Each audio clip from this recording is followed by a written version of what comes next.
आफूमाथि कुटपिट गर्ने र धम्क्याउने विरुद्ध कलाकार अशोक दर्जीले प्रहरीमा उजुरी दिएका छन्।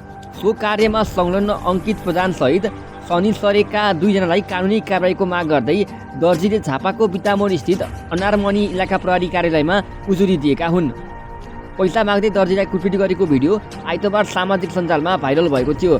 त्यसपछि उनका फ्यानहरू र कलाकर्मीले कुट्नेलाई कारबाहीको माग गरेका थिए। उक्त भिडियो भाइरल भएपछि दर्जीले प्रहरीमा उजुरी दिएका हुन्।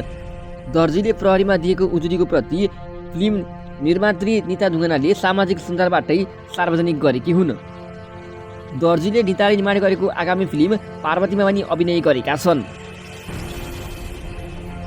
बालगायक र कलाकार समेत रहेका दर्जीले प्रहरीमा दिएको उजुरीमा आफूमाथि कुटपिट गर्नेले 1 महिना अघि नै उक्त भिडियो खिचेर राखेको र पटक पटक हटाउन नभने पनि नमानेको उल्लेख गरेका हुन्।